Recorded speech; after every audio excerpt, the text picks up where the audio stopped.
everyone, it's me, Bren, living and growing in Zone 5B, Ohio. Do you consider yourself a relaxed, controlled person who is able to listen to yourself?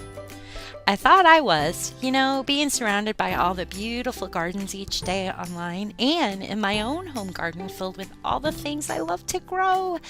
When I first picked up Beverly Flaxington's book, SelfTalk for a Calmer You, I really thought it would be a flip through book that would be fun to share with those who needed it. As I started to read the first chapter, it was hard to put the book down. I'm learning so much about myself and how to really listen and live a more relaxed life. In today's presentation, I have the honor of speaking with the human behavior coach. Curious about what that is? You'll find out today.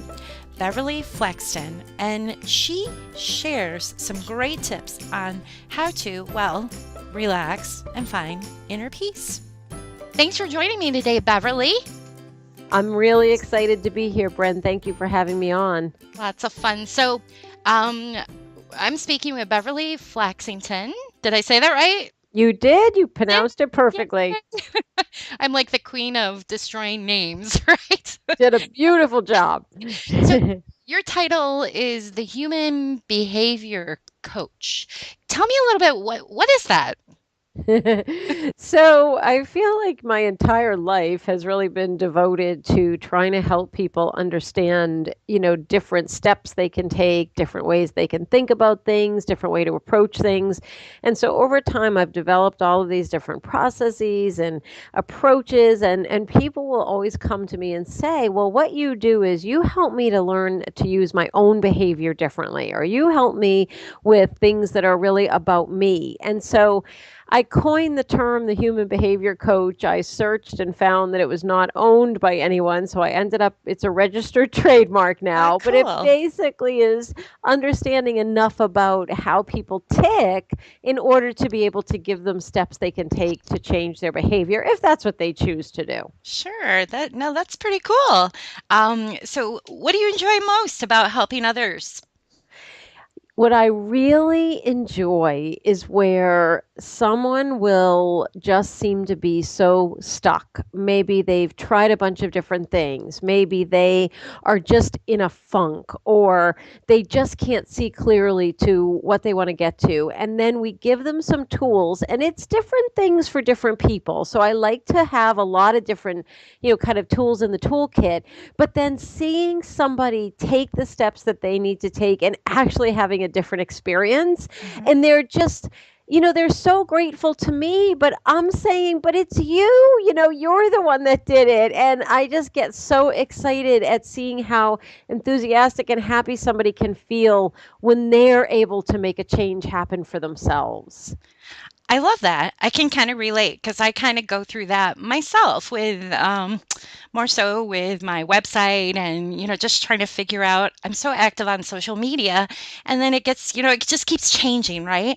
And you just kind of think, okay, what am I doing? And I kind of lose track of where I was headed because things change, Yes, and that's it. And you've got to change with them, right? Or at least see what that change is going to do. Yeah. Yes. And yet still trying to be yourself, and express why I'm different from everyone else and why, what I want to be heard and share, right? It's kind of difficult sometimes. So that's awesome. So Well, you're doing great work. Let me say, I love your website, and everybody should check it out but that's the thing is, a lot we don't get the chance to learn a lot of this in our normal day-to-day lives. So you need resources and places you can go that make sense, that you feel like I can do that. right. No, that's awesome. And so how many books have you written now? My goodness, I have written 8. Oh my gosh. 8 books, yes. And everyone keeps asking me what one's coming next, so I'm waiting to be inspired. I'm not sure what's coming next, but yes, I have written 8 at this point. No, that's great. Yeah, I found your book online. I think it was an ad I saw, and it looked interesting. I thought, yeah, I'd like to check that out. Self-talk. And so, it was one of those books I thought, okay, I'm just gonna flip through it, and something might grab me, something but I found myself just engaged in it. I mean, I'm like, I can't skip pages, right? It's Wow. See, that's to me like that. Now that makes my day, no matter what else happens today, because that's the key. And, I feel like in writing, it's like you just don't want to feel like someone's going to be there, like, oh, I've got to slog through this, or oh, this is work, or, Mhm. oh, I'm not enjoying this. Kind of want it to be like, I want to see what's on the next page. So that Yes. means so much to me. Well, you've captured that. And so we're talking about self-talk for a calmer you. And this came out just recently, right? It came out about a year ago, Oh, geez. actually. Wow. Yep. It's been out about a year at this point. It was an Okay. interesting thing. The publisher actually contacted me. I write for psychologytoday.com, and so I have to post blogs up there a couple times a month. And so it was interesting because the publisher contacted me and they said, we think that the, population has this problem with Hmm. anxiety, and can you write something about how they could use their own self-talk to change that? And it was a blank slate, Brent. So that's Hmm. what was so fun about it. I mean, they didn't have a prescribed thing in mind. They just said, can you help people change this? And so I got to write it the way I wanted to write it. That's pretty cool. So that's pretty much what inspired you to write this book. You were approached, right? In this case, I Hmm. was approached every other time. It's been at somebody's urging that, something I've taught them. They say, oh, I wish this was a book, but this was a great opportunity because I do feel like I use the idea of self-talk a lot in what I do, but I honestly never thought about transferring it to a book. And so having the publisher have the idea really did inspire me. But then again, I got to write it in the way I thought if I wanted to read something like this, what would I want to read? And that's how I wrote it. Hmm. Um, yeah, I mean, let's see. So, I'm 40 something. I'm a mom. My kids are college age now, and I'm a gardener. I would consider myself pretty calm and not so anxious, but I do get a little anxious. And so I'm curious, who did you write this book for? Is it for anyone or? And that's such a great question because I think that there's different forms too of the way that we respond to stress. And Hmm. some people will get, angry and they're tense and they've got headaches and stomach aches, and other people are more, they're low key, they're reasonably calm in general. But then it's like they wake up one day and it's like, I just feel blah. I just, I'm not motivated. I'm not. And so one of the key things is really recognizing for yourself, is the stress getting to you? I mean, we know that stress at some level is a natural reaction, fight or Hmm. flight, and that protects us. So Hmm. it's not like stress is all bad. It's just that is it starting to interfere with your life in a way that that you're not as happy as you could be, you're not doing as much as you could do. So I think to kind of label and say, well, if you're experiencing, XYZ, you need it. It's more that self reflection to say, am I at a place where I feel, kind of content in what I'm doing? Or are there ways that I might talk to myself differently that might help me to be a little bit happier in my day to day? I love that. It's crazy. It's like it totally touches base with me. It does. Because I Yes. mean, I'm a gardener. I love it. I get myself into I think way too much. I want to do everything. And it's really hard to just pull yourself back and go, okay, I'm getting really stressed out. I can't do all this, even though I want to. So, I do know, and Bren, I share with people, I say when I first started thinking about some of this, even before I wrote the book, I mean, I'm also a mom. I have 3 kids. I run a business. I teach college. I do rescue work. So at any point in time, there could be, 20 animals or more at my house. So wow. there's a lot going on. And I love all of it. But I would find that I would sometimes Mhm. get almost into a paralysis where I would think, well, what am I going to do next? How am I going to do this? So I would have this mantra that I would say, I can do one thing at a time. and I'm going to now choose whatever that one thing is, this article to write, this call to make, and that's going to be my focus. Well, it's so funny because it became such a mantra that my kids, who now I have a couple that are also college and I've still got a younger one, but my kids will say it to me. They'll come to ask me something and I'll be doing something else. And I will just look at them and they'll say, I know, Mom, you can do one thing at a time. Right, And right. right now you're doing that. So I will wait for a minute. But it's the idea that it actually became like a way for me to recognize, Mhm. for me to verbalize something, and then for them to also recognize. I want the best for Mom, and if I keep piling something on her, I'm not going to get it. So it's little things, but they can be so powerful. Right. Oh, definitely. Yeah, I'm just thinking about your book. I didn't get super far, but I'm just taking it little bit by little bit because I'm absorbing it all, right? And I love how you have like little, it's not just like a book you just read. You actually have spots where you're kind of like assessing yourself in a way. Is that the word I'm looking for? Diagnosing, or you write out scenarios and you know what I'm saying? Does that make sense?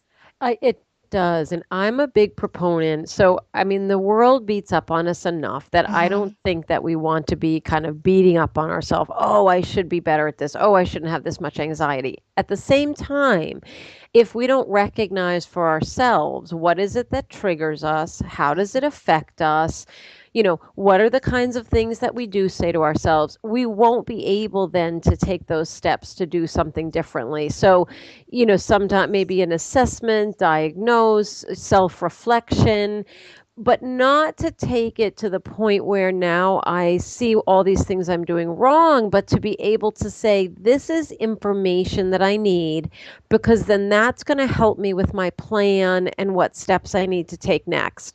So I think it's really important to be able to kind of just give somebody that chance to step back, self reflect a little bit, say, okay, like for me, I mean, I started to realize, oh my goodness, I love all these things. But now, because I don't have a way to approach it, these things are not fun for me anymore. They feel burdensome. Mhm. So I need to recognize that. And then what step do I want to take? So it's that ability to recognize only to get the information so that then we can do something differently. So I'm not going to prescribe and say, for you, this is right. I'm going to Right. say, you think about what's affecting you, and then here's the menu to choose from. You pick what you think is going to be most effective for you. Right. I have to admit, Mondays are kind of busy for me, and they could be very scheduled. I do a little Twitter event, and it's pretty active online. And so I actually, I had a separate notebook, and I followed through your chapter. I think it's only like chapter 2, but it's about situations that stress you. I Yep. just like wrote everything down, and I'll tell you what. Usually, I kind of panic before my event starts, and I didn't this time. It's kind of like just by reflecting on that, it helped me chill out, right? You know? That is, and Bren, what an excellent real life example, though, because that's the thing. When people can look at stuff like this and they're like, well, Bren, she's a radio personality. She does this event. She's got it all wired. But all of us, so that for you is something that even though it always goes great, your self talk, even maybe unaware, is like, but what if it doesn't this time? Or what if this goes? So bringing into that awareness to be like, you know what, my frame of mind is going to be different, right? It's going to Hmm. be positive. It changes the whole experience then going into it. And so it sounds so simple, but it's so powerful when we put Right. it into practice. Definitely. No, this is awesome. So, I was hoping that you could share a few tips for our audience on how they can find inner peace and be able to live a happier, maybe relaxed life. I don't know. Is that too big of a, you'd have to write a whole nother book on that one. Are there any simple tips you can give us? Absolutely. So there's Right. a few things that I feel like they're my go-tos. Now, I try to come up with different things because we all are wired differently. Hmm. So a certain thing that might work, like I'll be honest, meditation is something I wish I could do it. I have to do a walking meditation because I'm not a good sitter. Hmm. And so if I have to sit and clear my mind, it doesn't work. However, if I make a conscious effort when I go out to walk and empty my mind and continue to kind of empty it, that works great for me. So there's different things I think for each of us, Mhm. but a couple of things. So one very simple thing is literally learning the art of deep breathing. So you carry your breath with you everywhere. So no matter what situation you find yourself in, but here's the clue. We often breathe from the chest. It's that Mhm. type of breath, right? And so Mhm. that's also what gets us stressed. Picture a balloon in your stomach. That's really where you're trying to breathe into. So you're trying to breathe in and enlarge that balloon and then breathe out and deflate that balloon. And I say to people, if you can breathe in thinking this is clear, this is clarity for me, this is cleansing, all those good C words. But then what I'm breathing out is the stress, the anxiety, you do that for even just 1 minute, and you will find that your entire being is in a different place, mind, body. So I like to teach people the idea of the breath, because you could be standing in, a busy subway Mhm. station Mhm. with people rushing all around you, or you could be sitting out in your backyard listening to the birds, and Mhm. that deep breathing is going to work for you no matter where you are. So That that's one is of my wonderful. favorites. I love that. I love that. Is there any other ones? I love this. It's so well, let me tell you another one of my favorites. So, and you will come across this, I'm sure, Mhm. when as you go forward with kind of what I call the toolkit. So, Okay. so one of the things I'm a proponent of is having different things that we can do. So, if, for example, my only way of really clearing the mind was the walking meditation I talk about, and then I live in the Boston area. We have terrible weather here, and so I can't get out. I have to then have some other tools, right? So it's putting tools in the toolkit. So the breath is something you can always do. Another one is the stop sign. Hmm. Another very simple yet very powerful technique. And that's to say that if we start to recognize there are certain things that really irritate us. So I will admit that since I've been, 16 years old and got my license, my lifelong thing has been terrible drivers, and we have Oh, yeah. plenty of them here. So Yes. that's where, I know that I get triggered by the person who cuts in front of me and then makes the turn without putting their light on, whatever. And so that's a trigger. And it used to be that by the time I got where I was going, I would be very tense and I would be kind of ruminating about how awful these drivers are. So the stop technique, let's just use that as an example. Now I'm driving, and what I want to do, so the person cuts me off, my mind starts to go to how rude people are. I'm going to, if I'm alone in my car, I can say it out loud. If someone's with me, I just want to kind of imagine it. But I'm going to literally give myself the proverbial stop sign. Hmm. And you heard me kind of putting my hands together, because it's literally, I want to interrupt that train of thoughts. If I can say it out loud, stop. If I Mhm. can use my hands to kind of clap together, stop. If I can only just simply see it in my mind, stop. But Bren, what's really important, so I'm interrupting the flow. So instead of, oh, people are so rude, I hate driving, blah, blah, blah, I'm interrupting the flow. But then what's really important is I've got to have something to put in its place. So I sing, from my growing up. There was a song called "The Safety Dance" by Men Without Oh, Hats, and yes. Yeah. I love Safety Dance, and so I will start to sing a couple lines of Safety Dance. But you could have a poem, you could have a verse.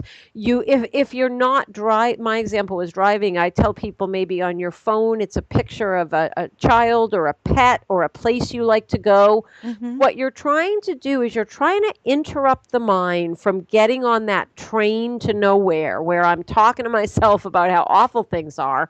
I want to interrupt it, and then I want to replace it with something that's more positive for me. And again, you can do it eyes open, you can do it in the middle, but if you can kind of, if you're alone and you can say it out loud, close your eyes for a minute. I'm starting to sing safety dance. Well, you know what? All of a sudden, I feel good. I can't help it. So even though this person just cut me off, it no longer is like a burden that I'm carrying. Now I'm singing a song I like and I'm, going along my merry way. So it's again simple yet very powerful. We're interrupting the flow, we're replacing it with something we like. And in certain situations, somebody asked me one day, they said, well, I'm spending the weekend with my mother-in-law and and you know what? So maybe you have to do it 100 times over the weekend, but just keep Right. doing it because every time you do it, it makes it just a little bit easier.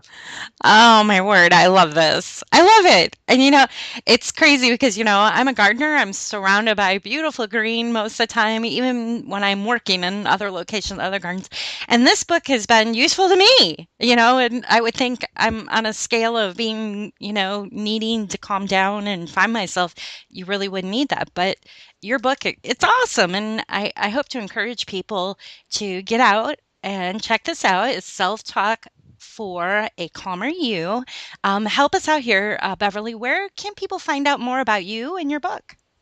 Sure. Well, I have two websites. So the book's on Amazon.com, BN.com. You can request it in major bookstores. It's published by Adams Media. And then I have a couple of websites. One is my main site, which is the-collaborative.com, just the-collaborative.com. And then we just launched a new one, learntoshift.com. So that's kind of a little bit of a self-help where you can go and, put some of the steps into place to be able to make your own shift. So that's learntoshift.com. Very cool. Well, I know you're super busy, and I can't wait to get back out to dive into my work. But first, I'm going to breathe. This has been so much fun. Well, you are great, and I think and what a great example you gave, because if you can have something in life that you're passionate about, Mhm. you've got your gardening. I mean, I love my animals, and there's just nothing that calms me more than taking one of my dogs for a walk. And so Yeah. if we can find things that we really love and somehow get those into our lives, that's another thing too, just to put the focus on something that just really makes you happy. So I love that you're doing that, and it's very inspiring. Well, this is great. Thank you so much, Beverly. My pleasure, Bren. Thank you. All right.